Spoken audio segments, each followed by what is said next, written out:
Hello, today we're gonna speak about the extraglottic device and specifically about the one that the BC Ambulance Service uses, which is the King LT standing for laryngotracheal. What does the EGD do? It is a way to open the airway of a patient in cardiac arrest.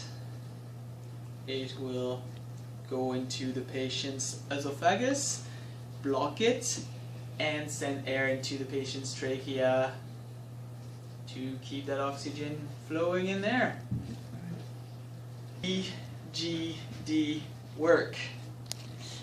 Basically, it's a tube that is going to go into the patient's larynx all the way down to his esophagus. So it is made of this plastic tube, and on it there is two deflated cuffs that can be inflated.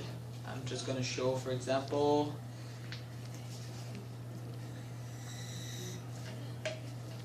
there we go, we got two plastic cuffs. So this one is going to be inserted into the esophagus and this one is going to be sitting in the pharynx of the patient. Now there is also a hole in the esophageal part of the tube, that is, which opening ends up there. This is to avoid getting some pressure, some gastric pressure. And then the hole that will deliver oxygen to the trachea of the patient is situated on the anterior part of the EGD.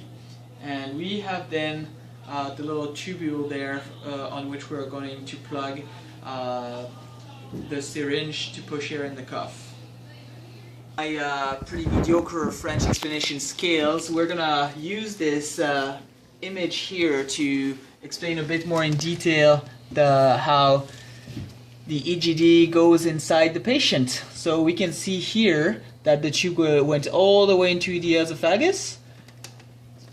We have the cuff that's inflated, that's keeping it completely airtight. And then we have the second cuff here inflated that's sitting in the back of the oropharynx of the patient. The oxygen is gonna come out of the hole right here.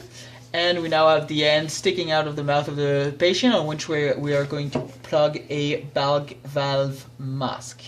Main sizes that we used in the BC Ambulance Service. And the main parameter to choose this size is the size of the patient. So we have, for example, the smaller King LT that is going to be for a patient between 4 to 5 feet. And then size number 4 or 5, 4 being for a patient between 5 and 6 feet. And number 5 being for a patient over.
I choose a King LT device that is the right size for the patient. In this case, the patient I evaluate at about between 5 and 6 feet.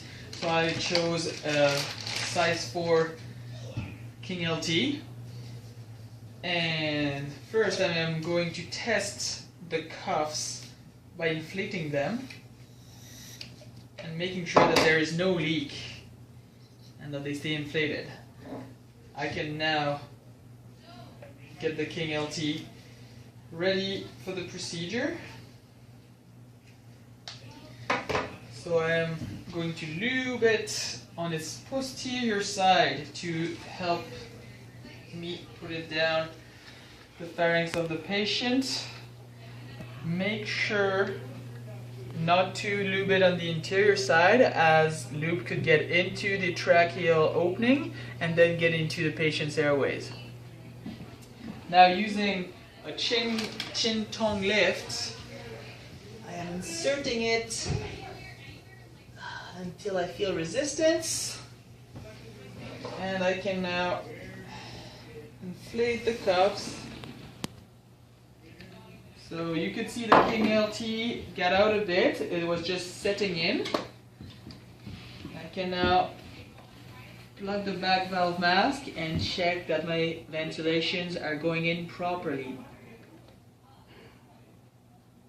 Looking at the clavicles of the patient, and this is good. For transport, I can also attach the King LT, secure it on the patient's head. There we go.